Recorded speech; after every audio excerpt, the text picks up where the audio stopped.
사도행전 12장 1절부터 19절까지 합독하겠습니다.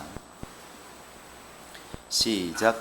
그때 헤롯 왕이 손을 들어 교회 중에서 몇 사람을 해하려 하여 요한의 형제 야고보를 칼로 죽이니 유대인들이 이 일을 기뻐하는 것을 보고 베드로도 잡으려 할새 때는 무교절 기간이라 잡음에 옥에 가두어 군인 넷씩인 내패에 맞게 지키고 유월절 후에 백성 앞에 끌어내고자 하더라.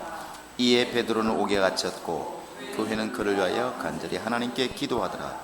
헤롯이 잡아내려고 하는 그 전날 밤에 베드로가 두 군인 틈에서 두 수사슬에 매여 누워 자는데 파수꾼들이 문 밖에서 옥을 지키더니 호련히 주의 사자가 나타나매 옥중의 광채가 빛나며 또 베드로의 옆구리를 쳐 깨워 이르되 급히 일어나라 하니 쇠사슬이 그 손에서 벗어지더라.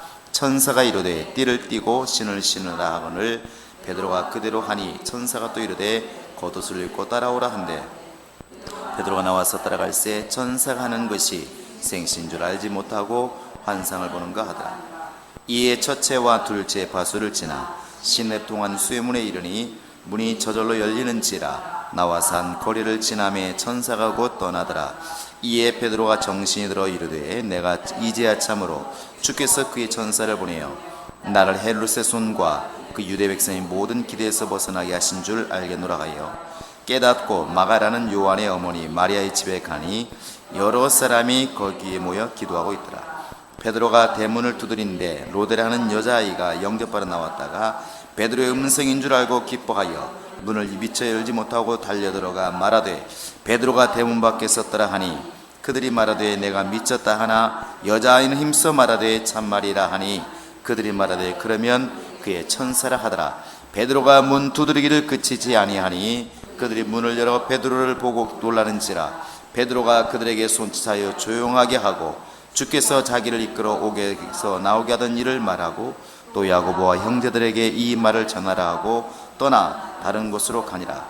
날이 새매 군인들은 베드로가 어떻게 되었는지 알지 못하여 적지 않게 소동하니 헤롯이 그를 찾아도 보지 못하매 파수꾼들을 신문하고 죽이라 명하니라. 헤롯이 유대를 떠나 가이사랴 내려가서 머무니라. 아멘. 이제 지난번까지 안디옥을 통해서 이렇게 이방인으로 막 복음이 확산되어 나가는 그런 환경, 또 그 덕분에 또 예루살렘 교회를 돕게 되고 또 예루살렘 교회가 막 충만해지는 다시 부흥하는 이제 그런 이렇게 이제 그림이 그려지는데, 당연히 복음이 있는 곳에는 핍박이 있습니다. 우리가 영적 생활하면서 이렇게 혼란을 겪지 않아야 될 것은 신앙생활 왜 열심히 하는데 때로는 저렇게 고난이 닥치고 왜 이렇게 어려움이 닥칠까 이렇게 생각할 수 있는데, 분명히 바울이 디모데에게도 이렇게 말하는 걸 들어보면 너는 복음과 함께 고난을 받으라 이렇게 말합니다. 어떻게 가장 사랑하는 사람에게, 가장 사랑하는 제자에게 이렇게 말할 수가 있을까? 만약에 목사가 여러분을 오늘 선교서를 파송하게 되었었다고 가정했을 때, 자, 여러분들이 내일이면 이제 네팔로 떠나게 됩니다. 그런데 목사가 말할 때 가셔서 선교 잘 하시기 바랍니다, 승리하시기 바랍니다, 이런 말들은 100명 중에 100명이 다 합니다. 그런데 덧붙여서 가서 선교를 하실 때 죽도록 고생하시기 바랍니다, 그리고 고난받으시기 바랍니다, 이렇게 말하면 틀린 말은 아닌데 뭐가 좀 안 맞는 것 같지 않습니까? 왜? 인간은 듣는 사람도 그렇고 말하는 사람도 그렇고 좋은 쪽으로 이렇게 하려고 하는 것이 있어요. 좋은 쪽만 들으려고 하는 것도 있고. 그런데 이 지금 바울이 이렇게 말할 때 디모데에게, 사랑하는 디모데에게 너는 복음과 함께 고난을 받아라 이렇게 말하고, 스스로도 그 예수에 나온 고난을 내 육체에 채운다 이렇게 말합니다. 복음이 왕성하게 일어난다고 하는 것은 반드시 핍박이 있다는 것이고, 핍박이 있다고 하는 것은 분명히 복음이 왕성하게 일어난다는 것입니다. 우리가 우스갯소리로 이런 말들을 해요. 누군가 기도하지 않아도 그 모양이고, 기도해도 그 모양이고 그러면 뭐가 문제가 있다는 것이죠. 근데 어떤 분들이 이런 말을 합니다. 반대로 나는 정말 기도하지 않으면 못 산다고 그래가지고 막 이를 악물고 기도하는 사람이 있어요. 실제로 기도 안 하면 금방 또 어려움이 옵니다. 누가 충만한 사람일까? 아무 기도도 하지 않고 아무 일도 없는데 아무 일도 발생하지 않는 사람은 영적으로 결코 복받은 사람이 아니라는 것이죠.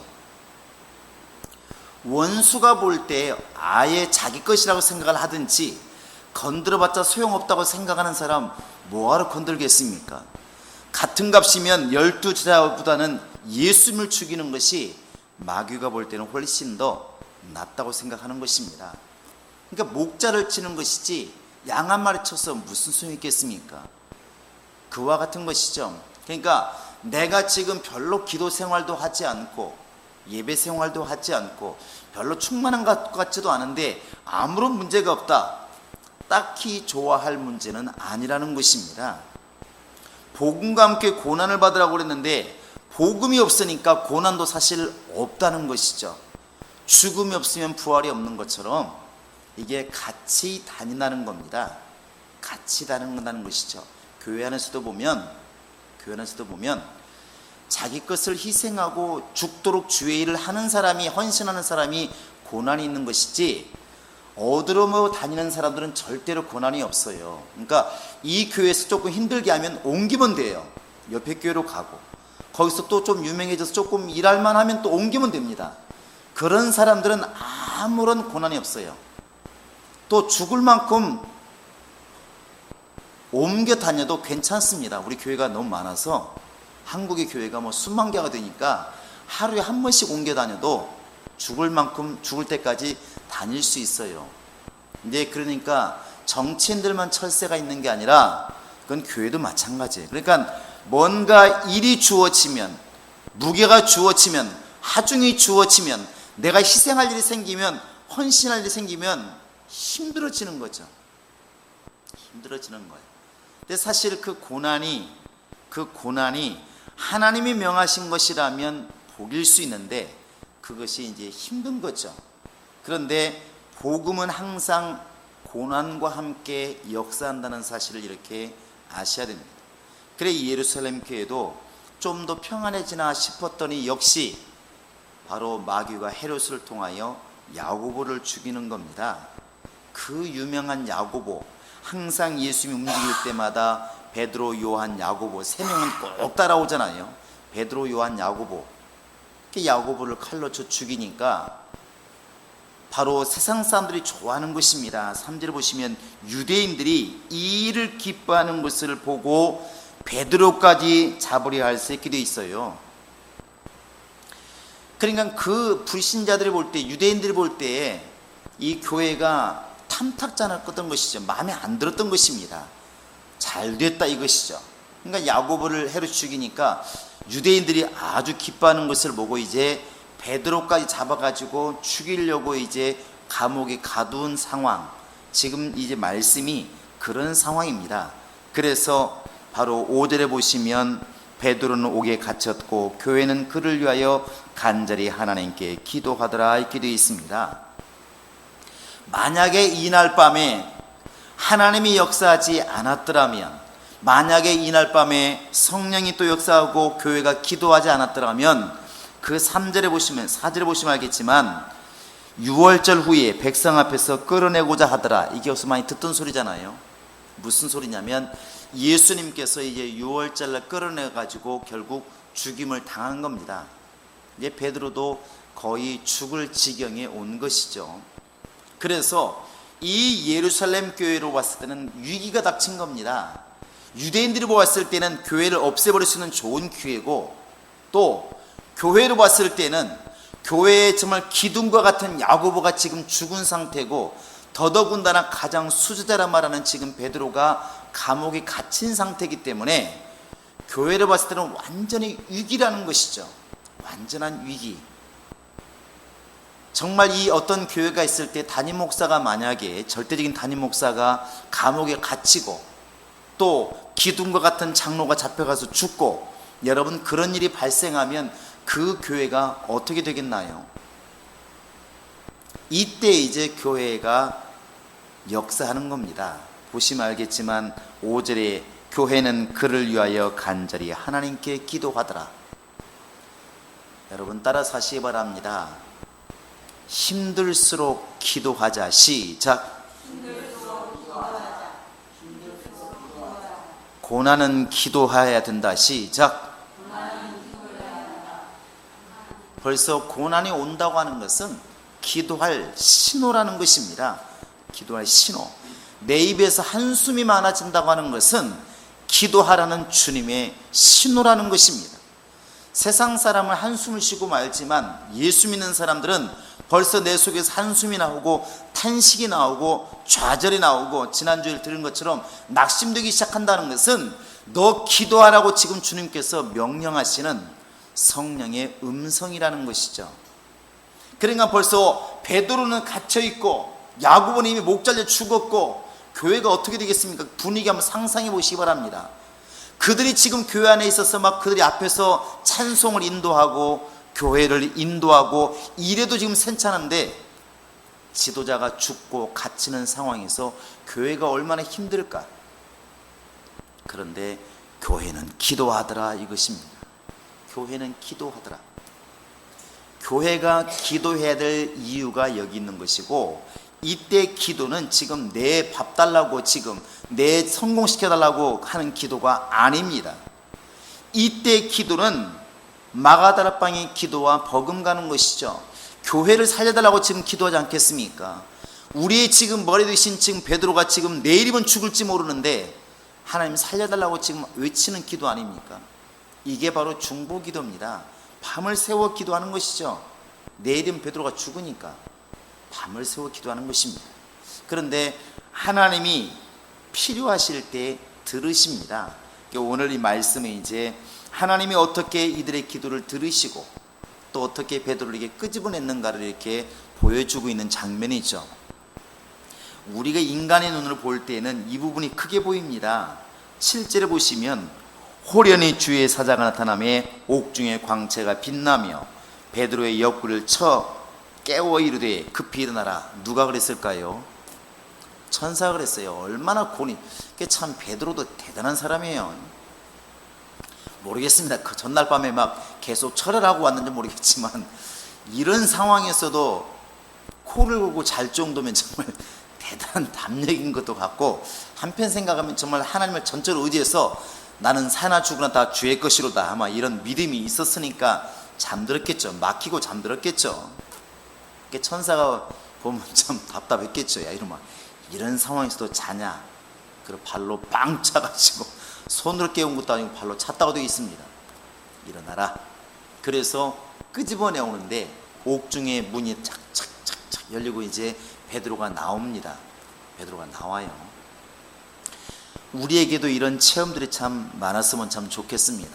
이게 우리도 인간의 눈으로 보면 이 부분이 크게 보이는 거예요. 누가 환상 봤다 그러면 환상의 내용보다도 야 어떻게 저게 신령할 수 있을까? 누가 주의 음성 들었다 그러면 야 어떻게 주의 음성을 들었을까? 근데 그렇게 말하는 사람도 평소에 뭐라 말하냐면 하나님은 능히 꿈으로도 환상으로도 음성으로도 말씀하실 수 있다고 말을 하거든요. 그렇게 말하면서도 누가 환상을 봤네, 꿈을 보았네, 음성을 들으면 어머 그랬어 놀라는 것이죠. 그러니까 말로는 하고 있는데 머릿속에서는 안 믿어지고 있는 것이죠. 이게 이제 아이러니인데 오늘 말씀에서도 그런 구절이 많이 나옵니다. 뒤에 보시면 이제 베드로가 당연히 옥에서 나왔으니까 어디로 가겠습니까? 제자들이 모여있는 마가다락방으로 갑니다. 가는데 그 당시는 아마 여기가 거의 뭐 교회와 같이 쓰임받던 모양이에요. 다만 다른 게 그 오순절 때는 마가의 다락방이라고 되어 있는데 여기에는 이제 그렇게 안 나와 있고 어떻게 되냐면 12절에 보시면 마가라 하는 요한의 어머니 마리아의 집에 갔다 이렇게 되어 있습니다. 그 당시는 뭐 여성을 썼네 안 썼네 이런 말이 있는데 어찌되었든 그 마가의 집이 참 크게 쓰임 받은 것이죠. 당연히 베드로가 이제 옥에서 엉겹길에 나왔어요. 엉겹길에 본인도 꿈인지 생신지 이렇게 말하고 있어요. 잘 보시면 알겠지만 도대체 이게 지금 꿈인가 생시인가? 9절에 보시면 베드로가 나와서 따라갈 새 천사가 하는 것이 생시인 줄 알지 못하고 환상을 보는가 하더라. 이건 두 가지 중에 하나입니다. 자다 일어나가지고 정신이 없든지 아니면 있을 수가 없는 것이라고 생각을 하는데 일어나고 있으니까 이게 지금 진짜인가 아닌가 헷갈리기도 했겠죠.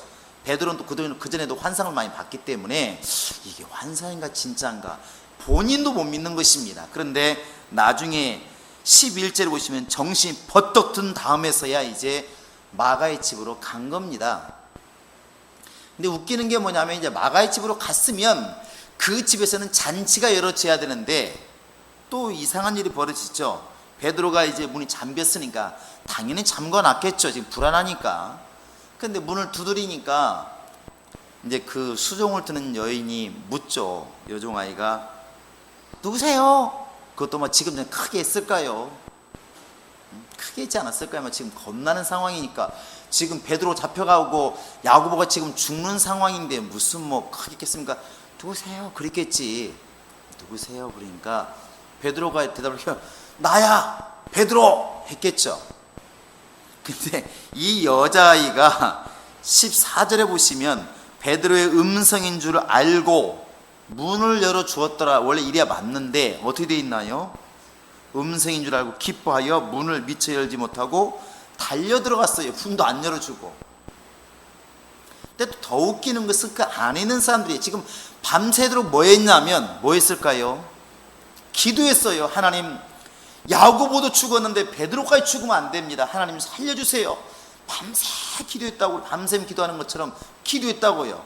그랬으면 베드로가 왔다고 그러면 정말 굉장히 기뻐해야 되잖아요. 하나님 감사하고 찬송하고 난리를 쳐야 되는데 이렇게 말을 하고 있습니다. 자, 14절에 보시면 이제 여자아이가 말을 하죠. 자, 베드로가 문 밖에 섰습니다. 왔어요. 그러니까 15절에 보시면 같이 한번 읽어볼까요? 시작. 그들이 말하되 네가 미쳤다 하나 여자아이는 힘써 말하되 참말이다. 그들이 말하되 그러면 그의 천사라 하더라. 지금 베드로가 왔다고 여자아이가 말했는데 자기들이 밤새 기도한 게 뭐예요? 베드로 풀어달라고 기도했는데 정작 베드로가 왔다고 그러니까 문 열어서 없으면 다행이고 아니 있으면 다행이고 없으면 뭐 본전이잖아요. 근데 이 사람들이 안 믿는 겁니다. 너 미쳤다. 너 왜 그러냐? 밤새 기도하더니 지금 정신 있냐 없냐? 이런 거죠. 안 믿는 겁니다. 그 여자가 하도 막 강하게 진짜라니까 그러네요. 진짜 베드로가 왔다니까 그러네. 이렇게 말하니까 그러면 아마도 그의 천사가 왔나 보다 이렇게 말을 하죠. 그 당시 유대인들은 각 영적인 존재가 태어나면 그 영적인 존재를 이렇게 수호하는 수호신과 같은 천사가 이렇게 있다고 믿었다고 합니다. 실제로. 그래서 예수님께서도 어린아이들과 함부로 대하지 말아라. 그들의 천사가 매일매일 아버지를 뵙느니라. 네가 그를 함부로 대하면 그 천사가 아버지께 이르지 않겠느냐 이 말이죠. 그러니까 예수님도 말씀하신 것처럼 우리를 돕는 천사가 분명히 있다는 것이죠. 그러니까 이 당시에 밤을 새 기도하면서 땀방울방울 기도했겠죠. 기도하면서 베드로가 왔다고 그러니까 드디어 하나님의 응답하셨구나. 이래야 맞는데 네가 미쳤구나. 정말로 베드로를 네가 봤다면 그건 베드로의 수호 천사겠다. 이렇게 말하는 것이요. 여러분 여기서 느끼는 게 뭡니까? 여기서 우리가 깨달을 게 뭐냐면 우리 신앙생활이 굉장히 열심히 하는 것처럼 보이는데 아이러니와 이 아이러니가 항상 끼어 있다는 것이죠. 아구가 안 맞는 게 있어요. 늘 듣는 예화가 있지 않습니까? 어느 시골에 너무나 비가 안 와서 지금 소양강처럼 비가 안 와서 너무 힘드니까 이제 온 교회가 이제 기도했다고 그러지 않습니까? 목사님도 시작해서 온 교회가 기도합니다. 밤새 기도하고 그 다음날 야유회 날에서 야유회를 가는데 어린 꼬마 하나가 우산 들고 오니까 이제 사람들이 말하죠. 야 날씨가 이렇게 뜨거운데 무슨 우산이냐. 그러니까 이 꼬마 하는 말이 비 오도록 기도했잖아요. 이게 잘 생각해 보면 어른들이 지금 되게 어른이기 때문에 말 함부로 하지만 어른들은 지금 기도 따로 생각 따로예요. 그러니까 상황을 보는 것과 그건 사람으로 보는 것이고, 기도할 때는 믿는 사람이 기도하고 있는 것이고, 이 두 가지가 안 맞고 있는 거예요. 근데 우리는 그런 게 너무 많다는 것이죠. 예수님께서 죄를 사는 것과 일어나 걸어가라 하는 것과 어떤 것이 쉽겠느냐, 이게 같다고 하는 것 지금 말씀하시는 건데, 유대인들은 혼란스러운 겁니다. 이게 같아야 맞는 것이거든요. 죄 용서받은 것은 건강해지는 것이고, 건강해지는 것은 용서받은 것이고, 이렇게 우리가 믿어야 되는데, 이게 아이러니라고 말하는 것입니다. 이건 정치에도 있고 우리 믿는 사람 속에도 있어요. 예를 든다면 이런 것이죠. 항상 청문회, 지금 청문회 하는데 청문회 할 때마다 나오는 단골 메뉴 뭔 것 같아요? 첫째, 군대 갔다 왔냐? 거의 그거예요. 군필 했냐 안 했냐? 그 다음에 돈을 갖다 부정축제 했느냐 안 했느냐, 위장전입 했느냐 안 했느냐, 이거잖아요. 그런데 희한하게 조사를 해봤더니 고위 공무원들은 거의 절반 이상이 군대를 안 갔다 왔어요. 다 보니까 몸 아프신 분들만 공무원이 되는 것 같아요. 믿고 싶으면 그래야 될 것 같으니까. 하여튼 뭐 장관 이상 되려면 다 몸이 안 좋은 사람들이 되어야 건강한 사람. 군대 갈 만한 사람은 공무원이 안 되는 것이죠. 이게 비웃는 거죠. 그런데 희한하죠. 그분들의 또 아들들은 다 보면 미국 시민권을 또 많이 가지고 있어요. 그런데 그들의 입에서는 뭐라고 말하냐면, 그들의 말을 잘 들으면 이 나라를 그들만큼 사랑하는 사람이 없어. 나에게 기회를 주시면, 나에게 기회를 주시면, 이렇게 변명하다 하다가 궁지에 몰리면 그런 말 하잖아요. 내가 그래서 이번만큼은 나라를 위해서 충성하려고 한다고 하면 이렇게 말하죠. 그런다면 정말 모든 걸 포기하고 정말 나라를 위해서 헌신하려고 하는 것인지, 국민들이 볼 때 뭐가 앞뒤가 안 맞는 것입니다. 저렇게 나를 위하는 사람이 저렇게 말을 들으면 나를 너무너무 사랑하는데 자식은 왜 미국 사람을 만들었을까? 이해가 안 되잖아요. 왜 저렇게 건강한 사람이 왜 군대를 안 갔을까? 국민들이 그냥 듣기 싫으니까 안 듣지만 뭐가 이상한 겁니다. 그게 말과 행동이 다른 겁니다. 그걸 바로 국문학에서 이제 아이러니라고 말을 하는 것이죠. 그런데 그들을 얘기할 때 우리도 웃는데, 그들이 우리를 얘기하면 우리도 또 웃기는 일이 많다는 것이죠. 이런 게 바로 그런 겁니다. 밤새 베드로 놓아달라고, 좀 죽이지 말고 살려달라고 기도했던 사람들이 정작 베드로가 왔다고 그러니까 맨발로 뛰어나가야 되는데, 너 미친 거 아니야? 이렇게 말하는, 그러면 그동안에 기도한 게 뭐냐 이것이죠. 정말 베드로 왔다고 하도 악을 쓰니까 그러면 그의 천사겠지. 이들 말을 들어보면 베드로는 지금 죽어야 될 사람이지 나오면 이상한 사람이에요. 나오면 이상하잖아요. 안 믿어지는데. 왜? 감옥에 갇혔다는 것이 너무 강하니까, 머릿속에 감옥에 갇혀 있는 게 너무 머릿속에 강하니까 기도를 하면서도 현실이 믿어지지가 않는 겁니다. 그럼 베드로도 마찬가지잖아요. 자기가 지금 갇혀 있는 것이 너무 강하다 보니까 천사가 끌고 나가고 있음에도 불구하고 현실로 믿어지지를 않는 겁니다. 이 괴리감이 크면 클수록 우리 신앙생활이 이상하게 바뀌는 겁니다. 이 신앙생활이 이상하게 바뀌는 거예요. 어제는 이게 그걸 이렇게 보았어요. 제가 이렇게 한 이틀 동안 되게 허리가 아파서 이렇게 누워서 이렇게 돌아눕지를 못했거든요. 이렇게. 굉장하더만. 여러분, 돌아누울 수 있으면 감사하시기 바랍니다. 누워서 다리를 들 수 있으면 감사하시기 바랍니다. 정말이에요. 그러니까 밥을 먹으려고 앉아있을 수가 없는 상황이었으니까 이렇게 화장실은 또 가야 되잖아요. 근데 일어나려면 막 전쟁을 치르는 거예요. 이렇게 누워있는 것만 편한 것이죠. 일어나려고 굴러야 되는데 이렇게 굴를 수가 없는 겁니다. 막 아파서. 이게 너무 참 감사하죠. 그런데 우리가 이렇게 보면은 이 신앙생활이 너무나 이렇게 그냥 간과해 가는 게 많이 있더라는 것이죠. 이렇게 누워있다 보니까. 그러면서 그 생각을 했어요. 이렇게 누워있어 이렇게 보니까 그 뉴스가 나와요. 뉴스가 나오는데 그 알랄레 믿는 그 아랍인들 있죠. 그 이슬람 교인들이 이렇게 나오는데 그 이슬람을 지금 조명하는 건 아니었어요. 사막이 나오는데 여기 눈으로 보니까 그 사막에서 때가 되니까 그냥 우리는 말하면 가죽대기 같은 방석 하나 깔아놓고 또 기도를 하는 거예요. 그 사막에서 혼자 있는 것도 아닌데 그 생각을 했습니다. 야, 우리 기독교인들이 저렇게 정말 들판에서 혼자 있으면 새벽 기도 시간이라고 점심 기도 시간이라고 저녁 기도 시간이라고 저렇게 할 수 있을까? 기도하기 위해서 방석을 들고 나갈 수가 있을까? 우리는 놀러 나가기 위해서는 방석을 가져가도 기도하기 위해서는 잘 안 가져가잖아요. 그 사람들이 특별히 그러려고 그런 게 아니라 그들은 매일의 삶이 그렇다는 거예요. 매일의 삶이 그것도 이방인이 있는데 잠깐만요, 내 기도 시간입니다. 그리고 딱 기도를 하는 거예요.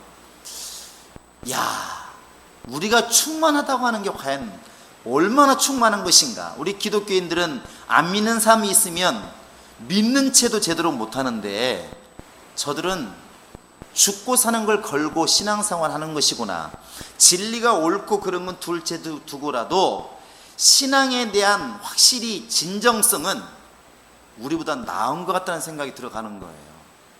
그게 우리는 편리에 따라서 굉장히 드러내고 안 드러내고 그러는데 그들은 그냥 자기 할 일은 죽어도 한다는 것이죠. 근데 그걸 참 순간적으로 이렇게 많이 느꼈습니다. 근데 우리 기독교인들이 그런 아이러니가 너무 많다는 것이죠. 이렇게 기도해 놓고 믿지 않는, 실제로 믿지 않는다고 말을 하지 않는데 현실에서는 안 믿는 것이죠. 기도한다, 비 오다게 해달라고 가오성을 하고 기도하는 것은 받은 줄로 믿으라고 했으면서도 불구하고 다음날 우산 가져온 아이를 혼내는 것이 우리 기독교인들이라는 것입니다. 이게 참 이게 아이러니예요. 말로는 분명히 모든 지혜와 지식의 근본이 하나님을 알고 하나님 믿는 것이라고 말을 하는데 정작 아이들을 교육하고 공부시킬 때는 공부부터 하라는 것이죠. 이렇게 우리 기독교인들이 이중성입니다. 이게 아이러니라는 것이죠. 이런 부분이 사라지지 않으면 하나님이 우리를 쓰기가 참 어려울 것 같다는 생각을 많이 했습니다. 우리가 참 이중성이 있구나. 그러니까 굉장히 기도하는 것, 찬송하는 것, 예배하는 모습을 보고 우리는 나는 굉장히 충만한 사람이라고 생각을 하는데 그렇게 기도하는 것을 네가 얼마만큼 믿고 있느냐, 네가 그렇게 예배하고 있는 그 하나님을 과연 사람들 앞에서 얼마나 드러내고 있느냐, 네가 그렇게 정말 높으신 분이라고 찬양하고 있는 그 하나님을 사람들 앞에서 얼마나 그 높여드리고 있느냐, 이렇게 결과를 가지고 대입시켜 보면 우리 속에 너무나 이렇게 아이러니가 많다는 것입니다. 역설적이기도 너무나 부끄러운 모습이 많다는 것이죠. 이 예루살렘 교인들도 역시 사람인지라 마찬가지인 것 같습니다. 그 뒤에 이제 베드로가 들어와서 얼굴 보여주고 내가 괜히 나온 게 아니다, 내 능력이 아니라 천사가, 하나님이 천사를 보내어서 길을 여셨고 내가 이 자리에 있노라, 빨리 전도로 가자, 우리 복음 전하러 가자. 하나님이 나를 내보내신 것은 그냥 내보내신 것이 아니라 하나님이 하실 일이 있어서 나를 내보내신 것이다, 이렇게 말하고 그러면 찬양하고 이제 또 다시 헤어지게 됩니다. 우리는 이러한 것을 보면서 한 두어 가지를 이렇게 좀 생각해 봐야 될 것 같습니다. 하나는 교회 이름으로 하는 기도가 능력이 있다는 것입니다. 자, 교회의 기도는 능력이 있다. 시작. 여러분, 그래서 교회에서 때로는 예배하고 교회에서 함께 기도하자 할 때는 여러분 달려오시기 바랍니다. 그것이 내가 개인이 나가서 전도하는 것만 큰일이 아니라 그것이 바로 주님의 일을 이루는 것이고 그게 큰일인 것입니다. 제가 여러분들에게 한 2번 말씀드린 것 같은데, 중국에 갔을 때, 길림성에 갔을 때 정말 창피하기도 하고 놀랬던 게 바로 그런 부분입니다. 그 교회가 한 700명 정도 나오는 교회, 서울로 말하면 약간 변두리겠죠. 우리 화곡동 좀 될까요? 신월동 좀 될까요? 제가 복음을 전하러 간 것도 아니고 갑자기 이제 이렇게 일주일 동안 가르치고 나서 이렇게 갔을 때 거기에 왔던 학생이 권사님이라 말하더라고요. 우리 집에 가자고. 그러면 추어탕 끓여주겠다고. 중국 음식만 먹으니까 지루하니까. 그건 좋다고 갔습니다. 갔더니 정말로 막 중국 사람들은 상이 막 부러져라 차려요. 잘 차립니다. 우리나라를 먹고 환갑날처럼 차려요. 그 방에서 교회인데 그냥 방앗간처럼 생긴 교회예요. 한 700명이 나온다고 말을 해요. 권사님 인도하는데 나중에 안수를 받았습니다. 너무 감사하게 막 열심히 먹고 절반쯤 먹었는데 목사님 말씀 전해줄 수 있나요? 이렇게 물어요. 앞에서. 그래서 언제요? 그랬더니 밥 먹고요. 어디서요? 그러니까 교회에서요. 누가 있는데요? 성도를 오라고 그랬어요. 아니 밥 먹고 지금 30분밖에 했는데 누가 와? 우리 생각하는 건 내 머릿속에도 한국이 쪄들어 있는 것이죠. 아니 누가 온다고 와요? 그 시간이 거의 1시, 12시, 1시쯤 됐을까요? 오라 한다고 누가 오겠나요?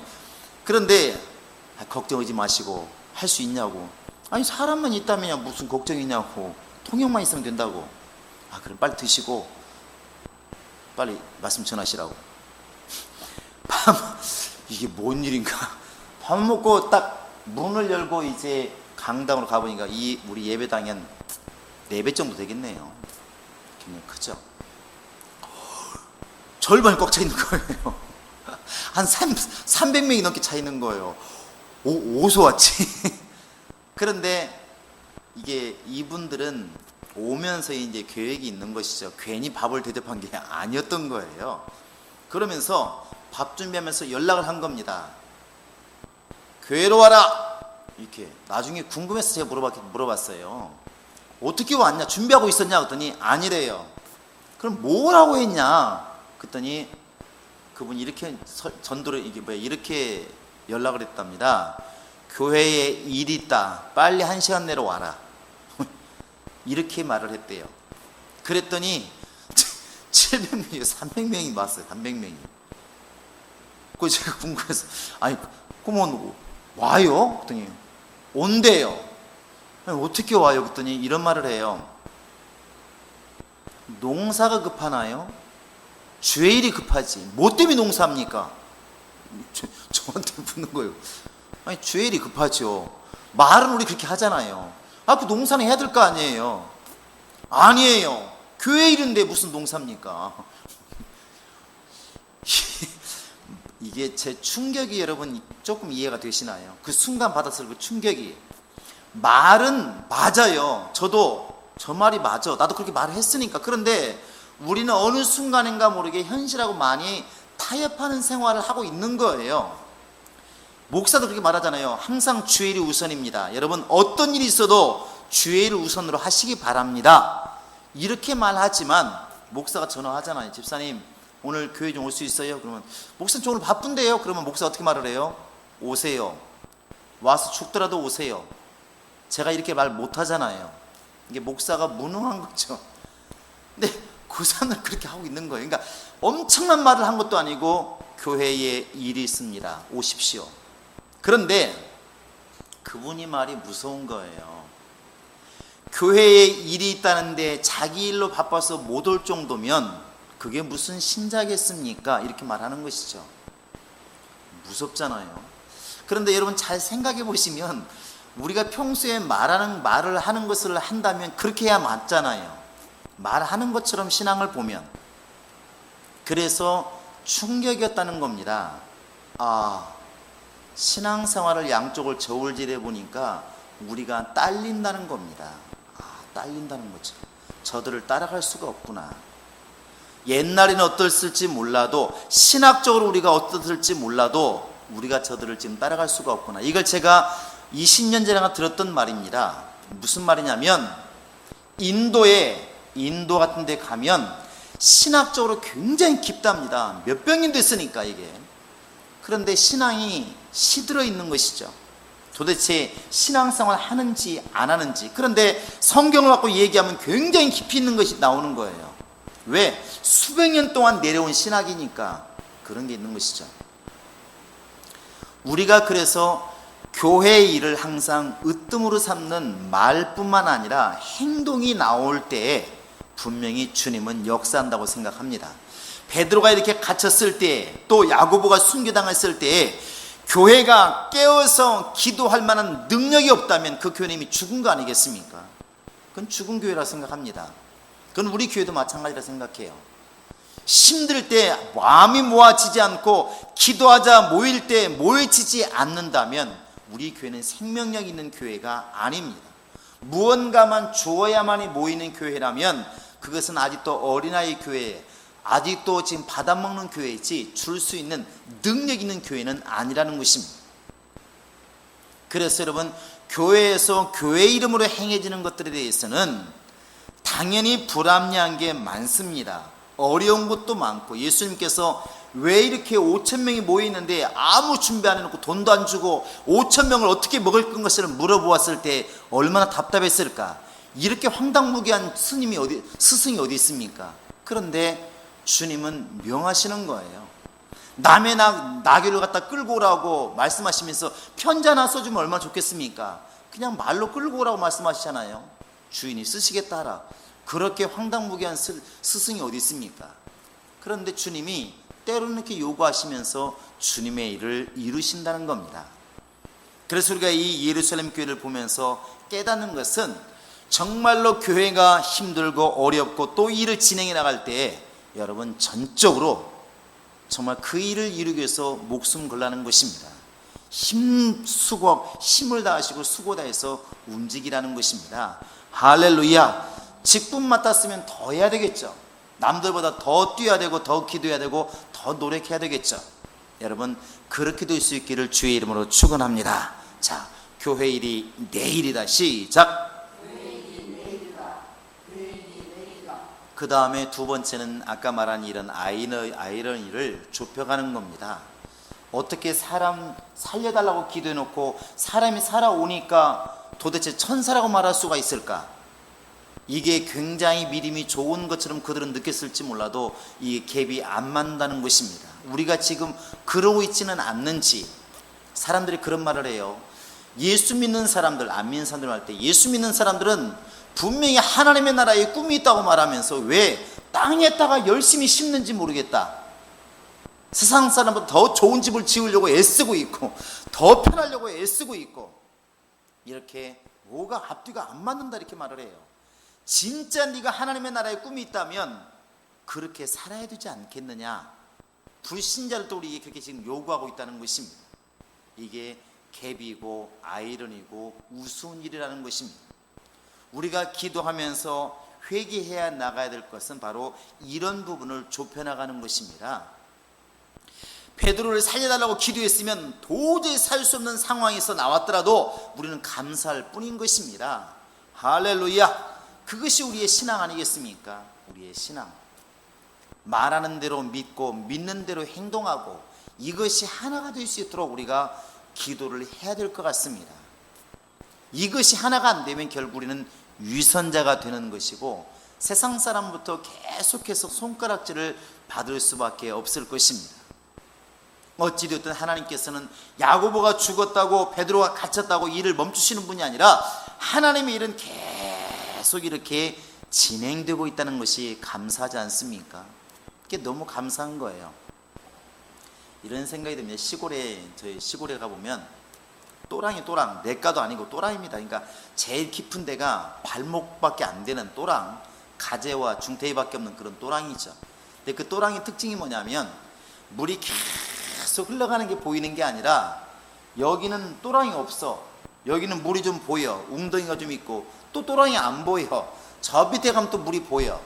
그러다가 물이 좀 많아지면 내과가 되는데 그 부분 또랑인데 또랑이 아닌 물이 없는 곳, 그 다음에 물이 보이고 물이 안 보이고, 그렇다고 해서 물이 안 흐르느냐? 물이 흐르고 있다는 것이죠. 눈에 안 보이는 것이지.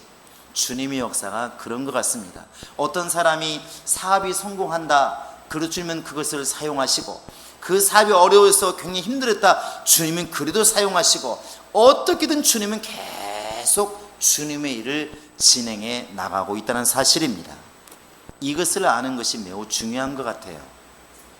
여러분과 지금 나도 마찬가지인 것 같습니다. 이렇게 예루살렘 교회가 엄청나게 부흥했다가 완전히 막 박살나가지고 다 흩어졌다가 또 좀 충만해진 것 같았다가 또 사도들이 순교당했다가 어려워지고, 그러면서 주의 복음은 끊임없이 예루살렘과 온 유대와 사마리아와 땅까지 계속 이렇게 지금 퍼져나가고 있다는 사실, 그건 지금도 역시 마찬가지일 것입니다. 여러분과 나를 통해서, 이 교회를 통해서 주님의 역사는 끊임없이 계속 진행해 나가리라 믿습니다. 우리는 이 사실을 믿고 정말 교회 일에 대해서 전심전력 협조하시고, 또 여러분 개인의 신앙도 내가 지금 말하는 것과 기도하는 것과 생각하는 것과 실제로 행동하는 것과 사는 것이 갭이 없는지, 아이러니가 없는지, 정말 이중적인 것은 없는지 돌아보시면서 이 간격을 좁혀가는 우리 모든 성도가 될 수 있기를 주의 이름으로 축원합니다. 이 시간 우리 다 같이 기도하시겠습니다. 기도할 때 하나님이 도우셔서 우리에게 역사하시되 정말 제대로 예수를 믿게 도와 주시옵소서. 이렇게 정말 베드로가 우리가 갇혔을 때 교회에서는 기도했습니다.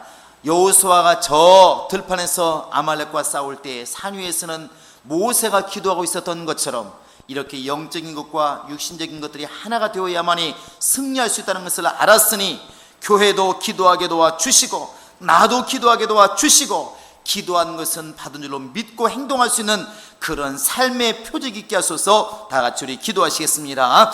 살아계신 하나님 아버지, 우리 아버지 하나님이 함께 하시고 도우셔서 우리 모두가 다 성령과 은혜로 충만하게 도와 주시고 하나님의 역사를 이룰 수 있도록 인도하여 주시옵소서. 하나님 아버지, 우리의 연약함을 돌아보게 도와 주시옵소서. 우리의 부족함을 돌아보게 도와 주시옵소서. 말로는 의인이고 생각으로 의인이지만 행동으로 그렇지 못한 것들을 돌이키게 도와 주시옵소서. 행동으로 정말 충만하지 못한 것들을 돌이키게 도와 주시옵소서. 하나님 아버지여, 깨어있게 하여 주시옵소서. 바르게 행동하게 도와 주시옵소서. 하나님 아버지여, 주님을 바라보게 도와주시고 주님을 따르게 도와주시고 주님을 의지할 수 있도록 우리 아버지 하나님이 함께 하시고 인도하여 주시옵소서. 주님의 역사, 주님의 역사, 주님의 역사가 날마다 우리 가운데 있게 도와주시고 예수 안에서 바로바로 올 수 있도록 하나님이 함께 하시고 인도하여 주시옵소서. 주께서 역사하여 주시옵소서. 하나님이 역사하시고 하나님이 도와주시옵소서. 우리 아버지 하나님이 도와주시고 우리 아버지 하나님이 역사하여 주시옵소서. 도와주시옵소서. 우리 한 번 더 기도하겠습니다. 우리 교회가 더 부흥해가고 성장해 갈 수 있도록, 그러기 위해서는 세포와 같은 가정들, 세포와 같은 개인이 충만하고, 그들이 세포를 분열하지 못하면, 전도하지 못하면, 전하지 못하면 절대로 교회의 성장은 없습니다. 이 시간에 우리 교회가 정말 주 안에서 각각의 심령이 뜨거워지게 하시고 충만하게 하셔서 성령의 음성을 듣고 주의 복음의 사역자가 되게 하시고 교회가 성장하게 하셔서 기도하시고, 또 환경적으로 육신적으로 어려움을 당하는 우리 주변에 우리 영혼들을 위해서 하나님이 도와달라고 간절히 기도하시겠습니다. 살아계신 아버지 하나님, 도와주시긴 도와셔서 이 행복한 교회가 일하는 교회가 되게 하여 주시옵소서. 충만한 교회가 되게 도와 주시옵소서. 교회를 살리는 교회가 되게 도와 주시고, 어려운 자를 세우는 교회가 되게 도와 주시고, 영혼을 살리는 교회가 되게 도와 주시옵소서. 나보다는 우리를 정말 생각하게 도와주시고, 하나님 아버지여, 우리보다 정말 이웃을 생각할 줄 아는 교회가 될 수 있도록 우리 하나님이 함께 하시고 인도하여 주시옵소서. 하나님 아버지여, 주께서 우리에게 기도가 있게 하시고 찬양 있게 도와주시고 날마다 전도의 능력 있게 도와주시고, 아버지여, 영혼을 구령하는 소리가 방방곡곡 외칠 수 있도록 우리 아버지 하나님이 함께 하시고 인도하여 주시옵소서. 살아계신 아버지 하나님이 성령을 함께 하시고 인도하여 주시옵소서. 주 예수의 놀라운 능력을 함께 하시고 역사하여 주시옵소서.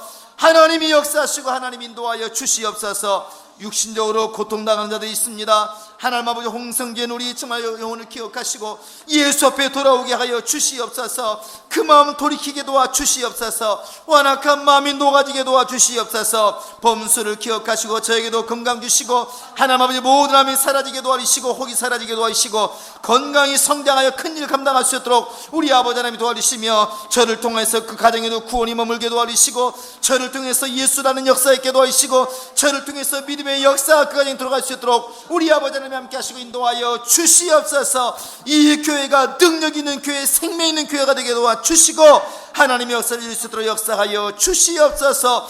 우리 아버지 하나님이 함께 하시고 인도하여 주시옵소서. 역사하여 주시옵소서.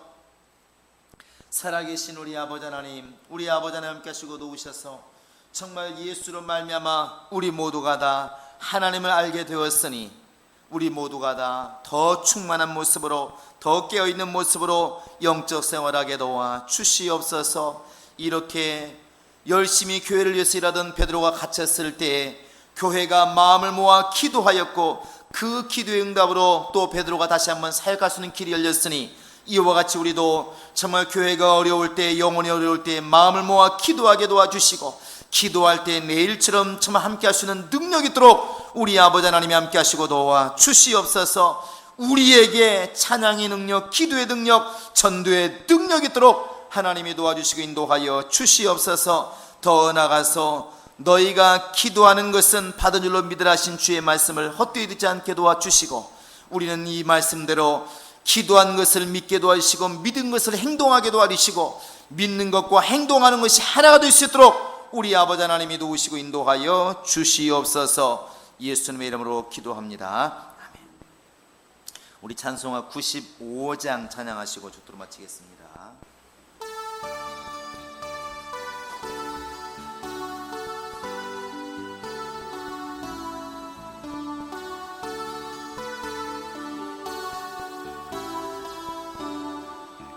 나의 기쁨, 나의 소망 되시며 나의 생명이 되신 주, 밤낮 불러서 찬송을 드려도 늘 하신 마음뿐일세.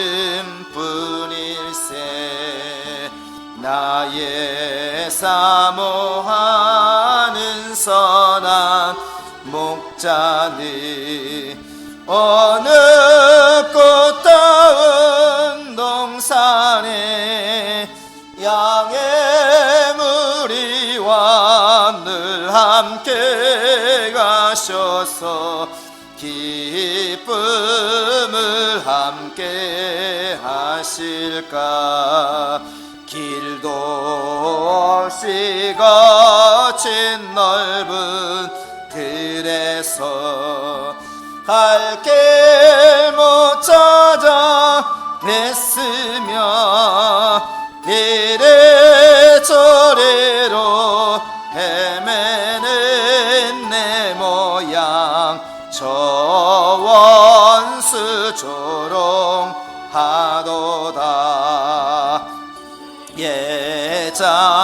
예자비롭고 화평한 얼굴 모든 천사도 반기며 주의 놀라운 진리의 말씀에 천지가 화답하도다. 나의 진정 사모하는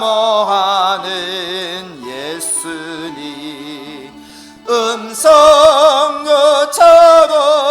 반갑고 나의 생명과 나의 참 소망은 오직 주 예수 뿐일세. 아멘. 이제는 우리 구주 예수 그리스도의 은혜와 하나님 아버지의 극진하신 사랑과 성령의 교통하심과 인도하심이 이제 오직 하나님을 정말 섬기며 살아갈 때에 교회를 중심으로 살며 자신의 신앙생활 속에 항상 위선 없이 가식 없이 진실함으로 살겠다는 모든 심령들을 머리 위에 이제로부터 영원토록 함께 있을지어다. 아멘.